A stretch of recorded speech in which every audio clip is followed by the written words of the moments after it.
हर सुबह हर घर में सबसे पहला सवाल यही होता है कि आज नाश्ते में क्या बनाएं जो हेल्दी भी हो, टेस्टी भी हो और साथ साथ उसमें कम सामान डले। अगर बच्चे के टिफिन में दे तो बच्चे खुश, और गर्मा गर्म अपने फैमिली को खिला दीजिएगा तो फैमिली वाले भी खुश हो जाएंगे। इतना ये सॉफ्ट नाश्ता बनता है कि मैं क्या बताऊं, और इसको बनाना काफ़ी इजी भी है। तो हेलो फ्रेंड्स, आप सभी का स्वागत है मेरी channel classy and traditional kitchen में। तो चलिए इसको बनाना स्टार्ट करते हैं। तो पहले मैंने यहाँ पर ले लिया है कच्चे आलू। कच्चे आलू को मैंने यहाँ पर 5 मीडियम साइज के आलू को लिया था। उसको छील कर मैंने यहाँ पर मोटे वाले कद्दूकस से इसको घिस लिया है। ये देखिए कुछ इस तरीके से।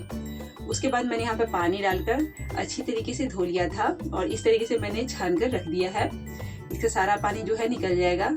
अगर आपको थोड़ी देर बाद बनाना होगा तो आप आलू में पानी में ही आलू को डालकर छोड़ दीजिएगा, नहीं तो आलू क्या होती है बहुत जल्दी काली पड़ जाती है। चलिए इसको बनाना स्टार्ट करते हैं। मैंने यहाँ पे ले लिया एक पैन में मैंने यहाँ पर डाला है 1 बड़ा चम्मच तेल। तेल को अच्छी तरीके से गर्म हो जाने के बाद मैंने यहाँ पर डाला है 1 चम्मच अजवाइन, 1 चम्मच मैंने यहाँ पर डाला है जीरा, 1 छोटी चम्मच मैंने यहाँ पर डाला है सफेद तिल। अगर आप आलू की पराठा बना रहे हैं तो इसमें अजवाइन जरूर से डालिएगा, बहुत ही टेस्टी लगते हैं। साथ ही यहाँ पर मैंने 1 इंच अदरक का टुकड़ा को कद्दूकस कर लिया था। 2 तीखी हरी मिर्च मैंने यहाँ पर डाली है। अब इसको लगातार चलाते हुए हमें कम से कम 1 से 1.5 मिनट के लिए इसको भून लेना है। इससे ज्यादा इसको हम नहीं भूनेंगे, नहीं तो अदरक का जो कड़वापन आने लगेगा हमारी पराठे में। तो इस तरीके से हमको भून लेना है। फ्लेम को मैंने यहाँ पर मीडियम रखा है। 1 मिनट हो चुके हैं। अब इसी स्टेज पर हम क्या करेंगे, पानी को ऐड करेंगे। तो यहाँ पर मैंने ले लिया है सबसे पहले 1 कप पानी। आप यहाँ पर अपने घर की कोई भी कटोरी या कप सेट कर लीजिएगा, उसी से आप यहाँ पर सारे इंग्रेडिएंट को डालिएगा। यहाँ पर मैं वापस से डाल रही हूँ पानी। 1/4 कप मैंने यहाँ वापस से डाल दिया है। तो टोटल मैंने यहाँ पर 1 कप और 1/4 कप डाला है, यानी कि 1.25 कप मैंने पानी डाल दिया है। साथ ही यहाँ पर मैंने 1 टीस्पून नमक डाला है, 1/2 टीस्पून इसमें हल्दी पाउडर डाला है और 1/4 चम्मच मैंने यहाँ पर हरी मिर्च को डाल दिया था, हरी मिर्च की पाउडर। अब इसको डालने के बाद सारे आलू को इसी वक्त हमें डाल देना है। और फ्लेम को मैंने यहाँ पर हाई कर दिया है। आलू को डालने के बाद अच्छी तरीके से मिक्स कर लेंगे।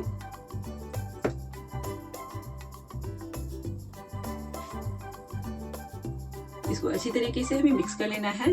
उसके बाद इसको लीड से हमें ढक देना है और इसको हमें कुक करना है कम से कम 2 से 3 मिनट के लिए।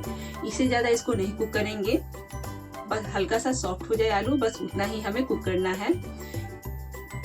तो चलिए 3 मिनट हो चुके हैं। लीड को हटाकर चेक कर लेते हैं। इसमें अच्छी खासी उबाल आ गई है और हमारी जो आलू है अच्छी तरीके से सॉफ्ट हो चुकी है। अब इसी स्टेज पर मैं डालूंगी 2/3 कप सूजी यानी कि रवा। तो यहाँ पर मैं मोटी वाली महीन वाली, आपके पास जो भी हो आप यहाँ पर ऐड कर सकते हैं क्योंकि फूल ही जाएगी। गैस को मैंने यहाँ पर ऑफ कर दिया है और उसके बाद मैं यहाँ पर डाल रही हूँ 2/3 कप आटा। तो दोनों की क्वांटिटी मैंने यहाँ पर सेम रखी है, आटा और सूजी की। इसको अच्छी तरीके से करेंगे मिक्स। गैस को ऑफ करने के बाद इसको अच्छी तरीके से मिक्स कर लेना है। अभी गैस को मैंने ऑन नहीं किया है फ्रेंड्स, आप देख सकते हैं गैस मेरी ऑफ है, नहीं तो ये क्या होती है इसमें गांठें पड़ जाती है। अब इसी वक्त मैंने अच्छी तरीके से इसको फेंट लिया था। तो अब गैस को ऑन कर रही हूँ। गैस को ऑन करने के बाद वापस इसको हमें एकदम लो फ्लेम पर कम से कम 2 मिनट के लिए और पका लेना है। इसको कंटिन्यू हम चलाते रहेंगे, नहीं तो तले में बैठने लगती है बहुत जल्दी ही।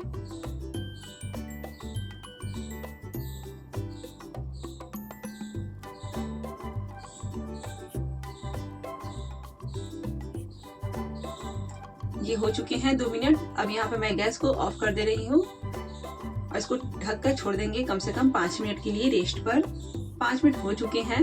लीड को हटाकर वापस से चेक कर लेंगे। अब इसको हाथ से टच करने लायक हो गया है। तो इसको हमें क्या करना है, एकदम चिकना बना लेना है। जैसा कि आटा का डो होता है एकदम रोटी की जैसी चिकना हमें बना लेनी है। तो इसको इसी तरीके से मसल कर मैंने यहाँ पर चिकना बना लिया है, आप देख सकते हैं। इतनी ही सॉफ्ट होनी चाहिए। और इसके बाद मैं यहाँ पर छोटी छोटी यहाँ पर पोर्शन इस तरीके से तोड़ रही हूँ। रोटी से हल्की सी इसकी बड़ी ही लोइयां लेनी है, क्योंकि रोटी जैसी पतली हमें नहीं बनानी है, पराठे की जैसी हमें मोटी बनानी है। तो इस तरीके से मैंने इसकी लोइयां तोड़ ली है। इसी तरीके से सारी लोइयां को हम तोड़ कर बना लेंगे। तो एक एक करके सारी लोइयां को पहले चिकना करके हम रख लेंगे, उसके बाद ही इसको हम बेलेंगे। तो इस तरीके से मैंने यहाँ पर सारे बनाकर रेडी कर लिए हैं।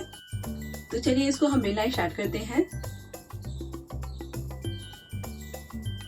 तो यहाँ पे मैंने चकला ले लिया है और मैंने थोड़ा सा लिया है सूखा आटा। अब इसको अच्छी तरीके से इस तरीके से हमें टच कर लेना है या इसमें लगा लेना है लोइयों में, और इस तरीके से एकदम हल्के हाथों से बिना प्रेस किए हुए अच्छी तरीके से हमें बेल लेना है।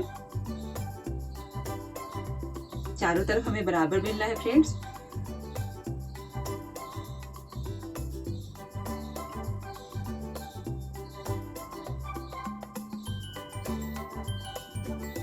जब जरूरत होगी तो थोड़ा सा इसमें सूखा सा आटा हमें लगा लेना है और इसको वापस से इस तरीके से हमें बेल लेना है। एकदम हमें पतला नहीं करना है, हल्का सा इसे मोटा ही रखेंगे जैसे कि पराठे बनाते हैं उस तरीके से।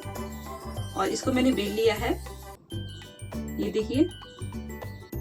तो आपको कितनी मोटी रखनी है आप देख लीजिए, कुछ इस तरीके से होनी चाहिए।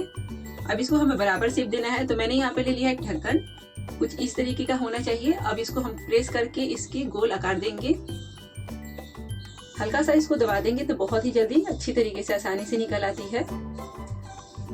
अब यहाँ पर जो साइज के बट्टे हैं उसको हटा देंगे और ये देखिए हमारी एकदम गोल मटोल बनकर रेडी हो गई है। ऐसे ही करके सारे हमें सबसे पहले पराठे को बनाकर रेडी कर लेना है। तो कम से कम 4 से 5 यहाँ पर बना के हमें बेल कर रख लेना है, उसके बाद इसको हमें सेकना है। तो इसी तरीके से मैंने यहाँ पर सारे पराठे को बना लिया था।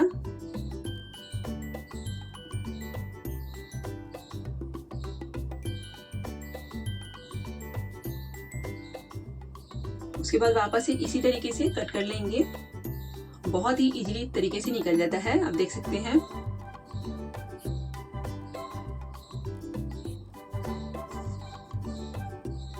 तो इसी तरीके से हमने यहाँ पर 5 से 6 पराठे बनाकर बेल कर रख लिए थे। अब इसको क्या करते हैं, सेकेंगे। तो चलिए गैस की ओर चलते हैं। तो यहाँ पर मैंने गैस पे तवा को बैठा दिया है। गैस पे मैंने यहाँ पर तवा बैठाने के बाद थोड़ा सा यहाँ पर तेल लगा दिया था और उसके बाद यहाँ पर हम डालेंगे पराठा। मैंने तेल इसलिए लगाया है क्योंकि मेरी जो तवा है थोड़ी पुरानी है तो बहुत ही जल्दी चिपकने लगती है, और अगर आपकी तवा नई है, अच्छी है, तो आप यहाँ पर तेल का इस्तेमाल नहीं कीजिएगा फर्स्ट टाइम। अब यहाँ पर पराठे डालकर सेक लेंगे, जैसे कि नॉर्मल पराठा सेका जाता है उस तरीके से इसको हमें सेक लेना है। आप यहाँ पर बटर, घी, तेल कुछ चीज़ का भी इस्तेमाल कर सकती हैं, जो आपके पास अवेलेबल हो उससे आप इसमें ग्रीस कर लीजिए और पराठे में उसके बाद इसको सेक लीजिए।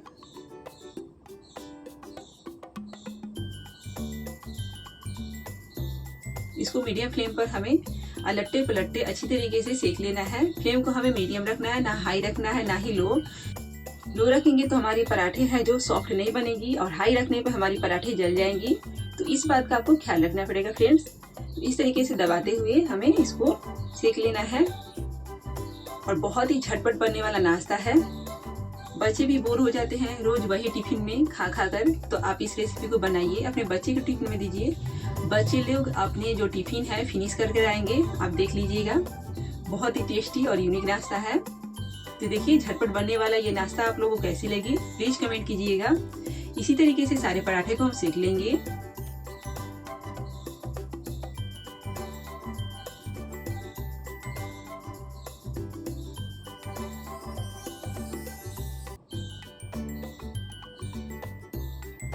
आप इसे सफर के दौरान भी ले जा सकते हैं क्योंकि बिल्कुल भी खराब नहीं होते हैं। आप इसे 2 से 3 दिनों के लिए एंजॉय कर सकते हैं। इसी तरीके से हमने यहाँ पर वापस से इसको तेल से ग्रीस कर लिया है और इसको अलट पलट कर अच्छी तरीके से हम सेक लेंगे। सच बताओ फ्रेंड्स, आप एक बार इस रेसिपी को जरूर ट्राई कीजिएगा। इसके आगे तो आलू पराठा भी फेल है। बहुत ही यूनिक तरीके से मैंने इसको बनाकर रेडी किया है। बहुत ही टेस्टी और हेल्दी है। बहुत ही इसमें कम इंग्रेडिएंट गई है। अगर सुबह के भागदौड़ में अगर आपके पास टाइम नहीं हो तो इस नाश्ते को आप मात्र 10 मिनट में बनाकर रेडी कर सकते हैं। इसमें सब्जी की एकदम बिल्कुल भी जरूरत नहीं है। आप यहाँ पर पिकल्स रख दीजिए, यानी कि अचार या कोई चटनी या सॉस, उसके साथ एंजॉय कर सकते हैं। तो इसी तरीके से मैंने यहाँ पर सारे पराठे को बेलकर सेक कर रेडी कर लिया है। आप लोगों को ये रेसिपी कैसी लगी प्लीज कमेंट कीजिएगा। तो चलिए हमने यहाँ पर बनाकर रेडी कर लिया है, तो इसको दिखा भी देती हूँ। यहाँ पर हमें बनाए हुए 1 घंटे हो गए हैं। आप देख सकते हैं कितनी सॉफ्ट है ये। अगर आप लोग को ये रेसिपी अच्छी लगी हो तो प्लीज मेरे चैनल को सब्सक्राइब करना नहीं भूलिएगा दोस्तों।